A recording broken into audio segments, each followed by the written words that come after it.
Well, happy Friday, everyone. What are we going to talk about today? Well, we're going to talk about strong locks. As you can see, the one that's on the table in front of you is the Cold Steel Voyager that is done with a triad lock, which is by far the strongest lock in the market. But we're going to talk about some knives. This will be on the list, but we're going to talk about some knives that typically get overlooked when we talk about strength in locking systems while in use. So let's turn this around. We're going to take a look at five or six knives. I haven't decided yet. From above. So let's turn this around.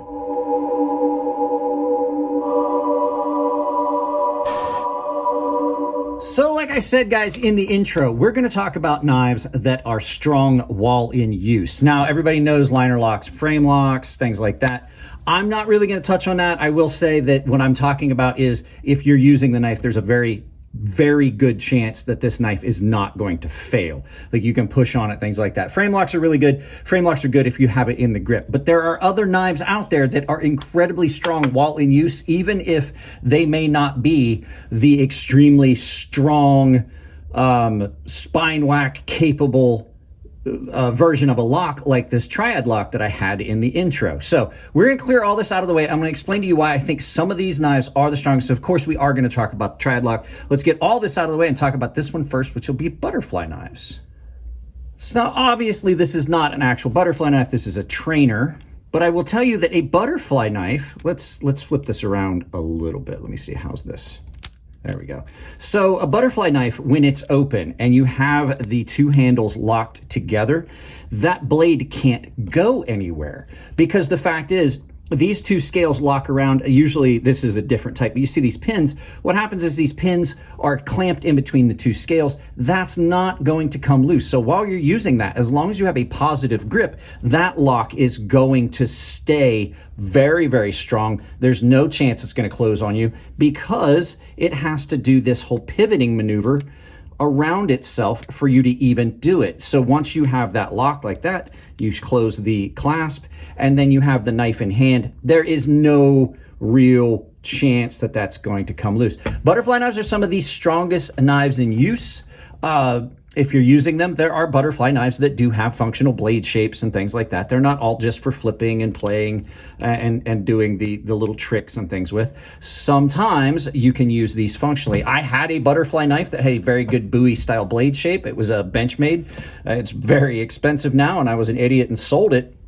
But I actually used that knife for different tasks because one, it had a very secure handle. It was very comfortable, a lot like this. And there was no chance, it was very solid. Once you had it open, it was basically as solid as a fixed blade once I got it open and locked. It did have a little bit of play and everything, but you can see what I'm saying. As long as you've got a hold of that, and as long as you're clamped down on that, you're not going to lose control of that. It is a very secure, very strong, very stable handle material. Yes, or handle style, locking style. I do. This is that CJRB multi-tool trainer with a button lock auto feature. So there you go. Butterfly knives. They are not what most people are thinking of when they think of an extremely strong lock in use. So let's go ahead and move on to the next one, which is an OTF, because by its very nature, it's going to be strong in use. This knife comes out the front. There is no pivot point here. It's now locked open. And when you're bearing down and cutting on things, it's extremely, extremely strong. There is no chance that this knife is going to close on you. Now, I do know that they have their limitations, such as the whole derail system. So you could say, well, that's not as strong. But the fact is, I'm talking about in use. I'm not talking about in deployment. I'm not talking about in pocket. I'm not talking about any of those other things. So if I have this knife out and I'm cutting on something, there's no chance that this knife's going to close on my hands or any of that because this is one solid piece. Now, you could feasibly, if you were stabbing something, like if that's how you were using it and you were using this as an ice pick and completely misusing your tools, yes, you could possibly get one of those gates to fail or shear off, and then it would just basically be if it sheared off, you would basically have this going where it basically slid in and out on its own. I know what y'all were thinking.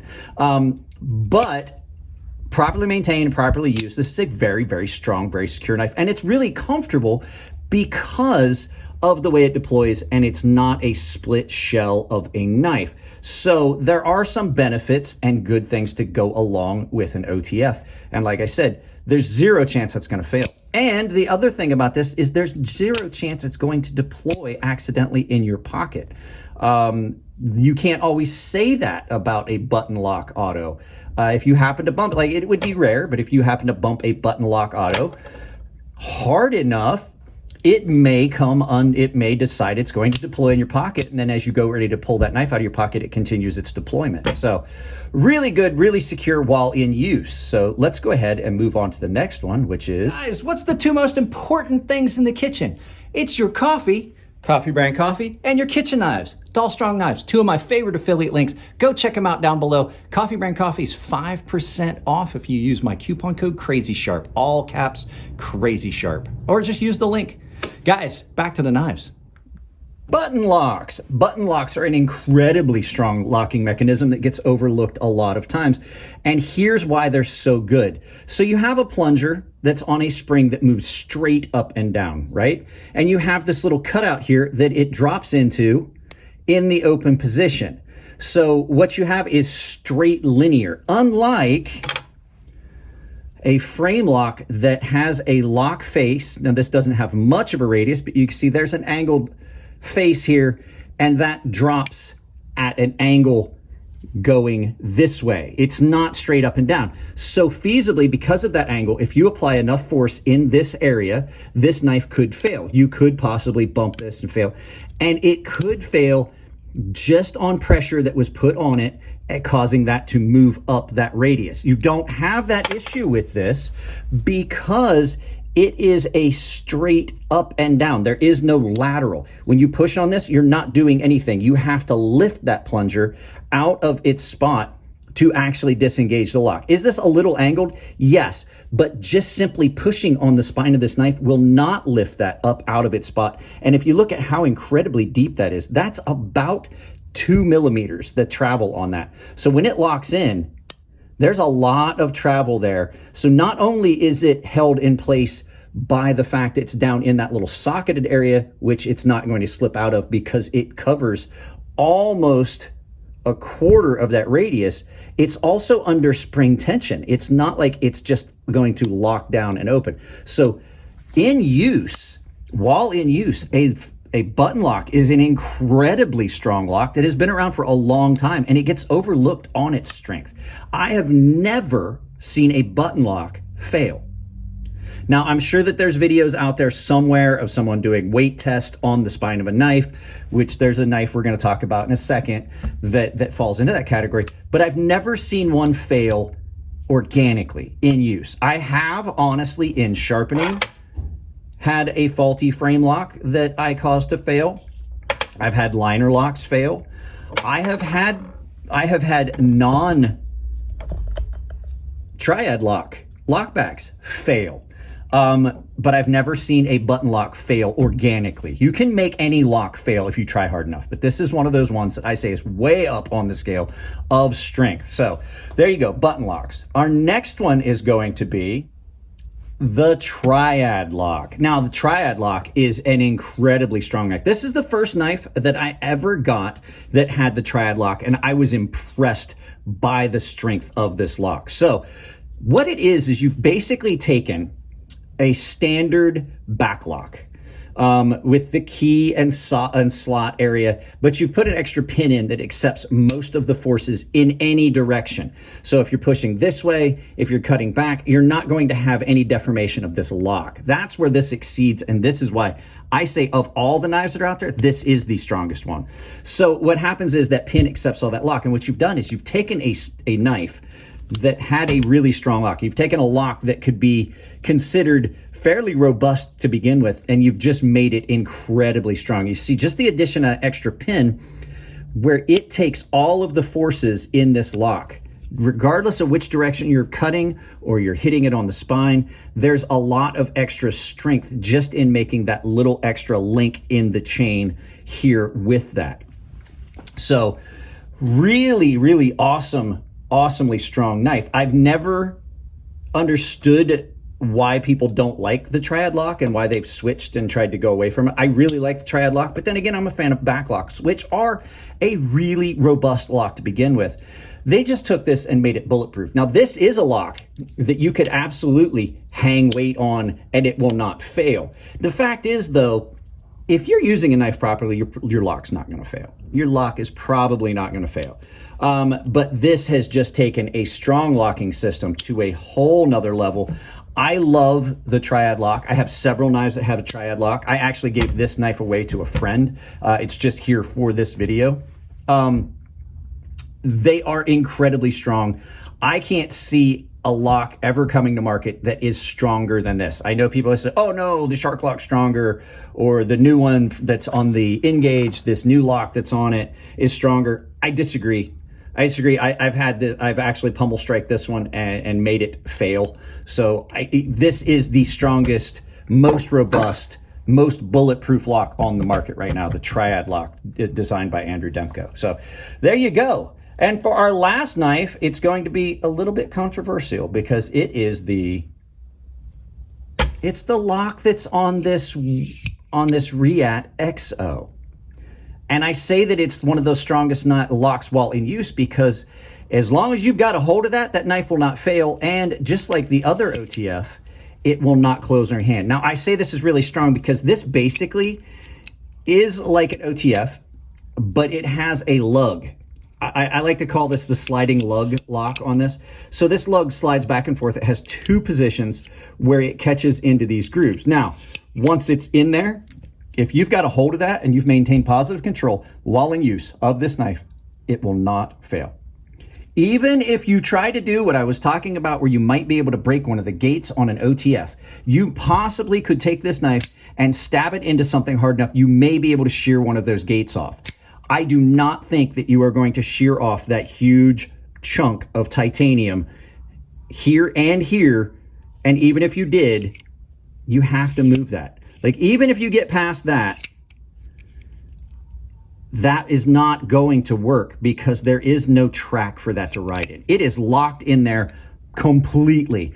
And I have to say, this is probably in hand one of the most comfortable. It looks weird, it looks futuristic, it looks angular. This thing is super comfortable in hand. So yeah, these locks that they did on these are incredibly good, incredibly robust while in use. If used properly, this knife will not fail on you. And even if it does, the worst thing that's going to happen is you let it up too far and it slides back a little bit and you're like, oops, I missed, because it will not collapse on your hand.